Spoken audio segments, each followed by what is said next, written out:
4 years, 4 long years. That's how long Kentuckians and Americans from coast to coast have had to wait for Senate Democrats to perform their most basic of legislative responsibilities. Later today, we hope that long wait will come to an end when they finally release a budget plan. Given what we've heard about the budget so far, it's obvious why they've refused to release one for so many years. We hear it won't prevent programs like Medicare from going bankrupt. We hear it contains yet more wasteful, quote, stimulus spending that turns out to be a lot more effective at generating jokes for late-night comedians than jobs. And in order to finance more spending, we hear it relies on more than $1 trillion. That's a trillion with a T in new taxes, including on the middle class. Remember, Washington Democrats already got more than $600 billion in taxes this year. So where's this new revenue going to come from? Charities? The home mortgage interest deduction? Will they go after families and small businesses yet again? At least there's one thing we almost certainly know. Their budget will never balance. Not today, not tomorrow, not ever. If that was my vision for the country, frankly, I'd want to hide from the American people too. Look, a budget like that would be an unmitigated disaster for our country. It would betray those who are going to need Medicare when they retire. It would betray the younger Americans who would be forced to grapple with the consequences of Democrats' failure to get serious about the debt.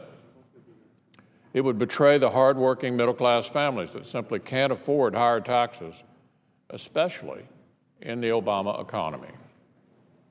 And if that's really the kind of budget Senate Democrats plan to offer, it would sacrifice America's hopes for sustained economic recovery at the altar of higher taxes and bloated, unaccountable government.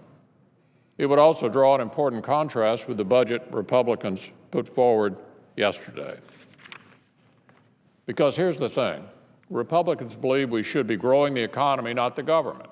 Growing the economy, not the government. And the House Republican budget reflects just those priorities. It's a budget that does something else, too. It actually balances. It actually balances. That's important for a number of reasons, not the least of which is that it would help unleash economic growth and bring down our country's massive, massive debt load.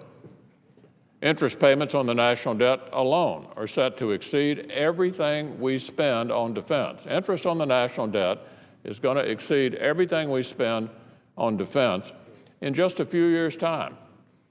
So the path we're on is clearly not sustainable. With that in mind, I hope Democrats will offer something serious today rather than what I hear may be the case. I hope they face up to the fact that they already got the revenue they're going to get. They already got the revenue they're going to get, so they can start dealing with the real issues that are leading us to fiscal ruin. And I hope they'll finally stop trying to shield the Washington establishment from every single attempt to inject a little more accountability and reform. Because if the reports I've seen are correct, the budget they plan to offer would do none of these things. It would only speed up the dangerous trajectory that we're on rather than change it. Entrench government waste and cronyism rather than root it out, and make things worse for the families we represent rather than giving them some hope. And hope is something the American people really, really need right now. They've been battered by the president's economy. They're tired of seeing their money wasted on an endless labyrinth of self-perpetuating bureaucracy. So I'm calling on my Democratic friends to shelve the extremist liberal budget we've been hearing so much about. Why don't we get serious here and start doing the things necessary to make government more efficient, more pro-growth, more responsive, and more compassionate? In other words, enact the same priorities Republicans have, and frankly, the priorities most of our constituents have too. After 4 long years, Senate Democrats should be willing to do more than just protect their buddies in government at all costs. To offer Americans something better than a budget that would expand the IRS and crush the middle class. The American people deserve better than that. Haven't they waited long enough already for true growth-oriented reform? Mr. President, I yield the floor.